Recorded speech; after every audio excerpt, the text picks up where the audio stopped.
Welcome to my YouTube channel, PFGMRX. I am your host, Roy Pickett. I'll be providing you with my insights and opinions about choices and decisions that general managers face throughout the season. Today I wanted to discuss the receiving running backs.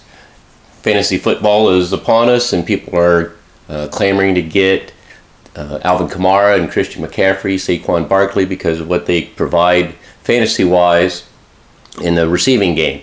So I just wanted to take a look at it from a real football perspective and give you my opinions. There have been some historic receiving seasons. Marshall Faulk with the greatest show on turf. LaDainian Tomlinson, if you had him on your fantasy football team back in 2003, you probably won your league. So what I wanted to do was to simply take a look at some of these elite running back receivers like Marshall Faulk, LaDainian Tomlinson, David Johnson, one of my favorites in 2016, and then the big three last year, Kamara, McCaffrey, and Saquon. What I did is I took their statistics and averaged them together, and they were getting about 118 targets for 91 receptions. They totaled about 825 yards in their respective seasons and got about 4.5 touchdowns. One of the things that I see here, if I look at their 91 receptions out of those 118 targets, is they have a catch rate of about 77%, which is pretty good. If your quarterback has a 77% completion percentage, he's going to be moving the chains. One of the things that I don't like is the 825 yards receiving out of those 118 targets. They're getting about 6.9 or 7 yards per target. Their touchdown rate is about 3.8% of their targets turn into touchdowns. And if I just look at their yards receiving per the receptions, they're getting about 9 yards per catch. And these statistics were found at ProFootballReference.com. If you saw my wide receiver video where I ranked all of the wide receivers in their production last year in 2018, I had DeAndre Hopkins up there, number 1, and Michael Thomas 2. I think Devontae Adams. All the elite receivers were at the top. And if I look at trying to get about that 118 targets that the running backs had in my previous slide, I found that these were the candidates. Odell Beckham Jr. was ranked 24th on my list. Kenny Galladay was 22nd. Golden Tate was 44. Corey Davis, Larry Fitzgerald isn't the Pro Bowl wide receiver that he was in his prime. He still got 112 targets last year in Arizona's abysmal offense. Tyler Boyd, who I've talked about, along with Amari Cooper, they had pretty similar seasons last year. So if I average the ranking of these guys, it's about 22nd. So there should be 2/3 of the league who have a guy like this or better as their wide receiver number 1. Like I said, there are no elite wide receivers, in my estimation, based upon these statistics on this list. And like I said, I chose them so I could get the average targets of about 114. They had 72 receptions for 938 yards and were getting about 5.3 touchdowns if I average them together. So their catch rate is at 63%, which is lower than that 77% that the running backs had. But their yards receiving per target at 8.23 is more than the 7 that the running backs had. Their touchdown rate is increased from like 3.8 to 4.6. And their yards per catch is about 13 yards per catch. Again, the same Pro Football Reference was where these statistics came from. So those are the averages. Let me just grab 2 guys real quick. Amari Cooper as the representative average wide receiver 1 across the league, and Alvin Kamara is one of the top running backs in the receiving category. Kamara had about 6.75 yards per target. And so if we were to expand Kamara's role, give him 150 targets, he would have had 1,013 yards last season. Amari Cooper had 1,005 yards on only 107 targets, giving him 9.39 yards per target. So if he had that same 150 targets that I just gave to Kamara, he would have had 1,409 yards in the season. So that's an additional 396 yards with the same number of targets. So that's about 39% additional production. So here I'm just going to compare the running backs and the wide receivers. Like I said, 7 yards per target for the running back and 1,048 yards with that 150 targets.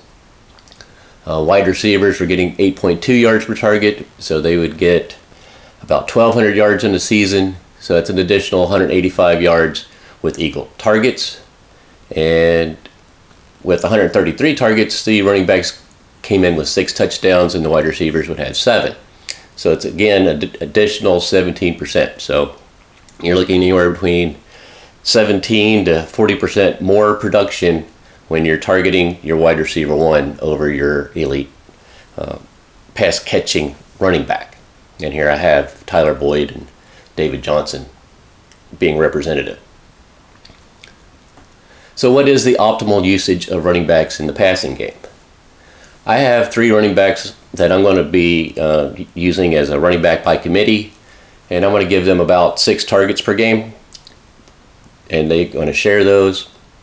I like my running backs to run about 5 times to every pass target that they're going to be getting. Those 3 running backs, if I'm giving them 6 targets per game, that's about 96 total. I'm going to be passing the ball about 512 times, so that gives my running backs about 18.75% market share of those passing attempts. I'd like to get my wide receiver 1 about 124 targets, or about 24% market share. So with the wide receiver targeted 29% more often than the running backs, I'm going to be maximizing those yards per attempt and those touchdowns per attempt. And I want to give my wide receiver 1 about 7 to 8 targets per game.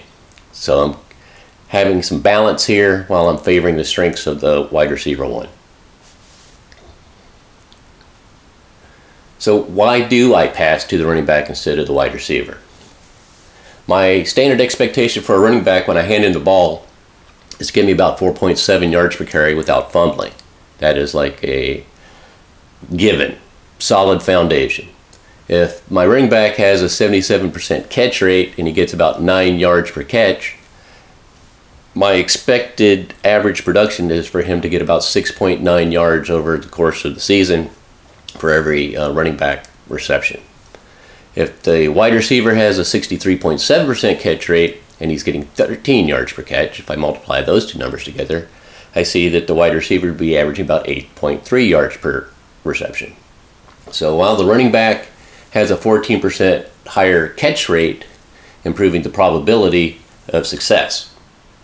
That's defined as gaining 7 yards, because that's what he's going to be getting to here. If I'm on 3rd and 6, and it's a choice between throwing the ball to the running back or throwing the ball to the wide receiver, I'm going to just go ahead and take the 7 yards that the running back can get me. And here's another way of looking at it. There are times when I want to throw the ball to the running back, and there are times when I need to. Like I said, if it's 3rd and 6, I'm trying to keep my drive alive, I want to. I'm trying to be throwing to the running backs so that the defense can't just key in on stopping my wide receiver. They're going to have to defend the entire field.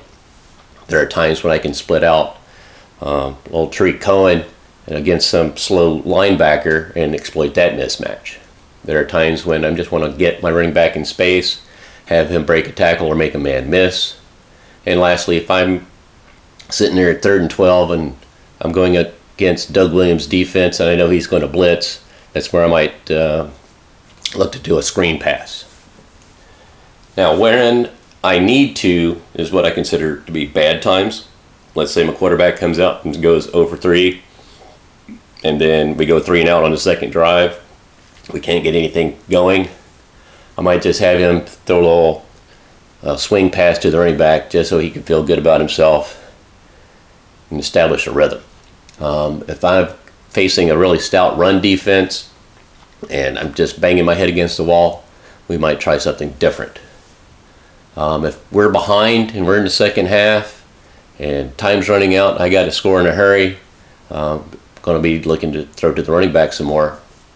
my normal distribution of 30 runs to 32 passes, I may say, hey, we're going to take those passes away from the rushing attempts from the running back and just go ahead and give him 6 more passes and take it away from the run. So I might have 24 runs and 38 passes. So my balance of about 48 to 51% becomes a little bit more slanted in the passing category, like 38.7 to 61.3. If I have offensive line struggles, like I said, we're having difficulty running the ball. We might be having difficult time pass blocking, especially on those 5 and 7 step drops.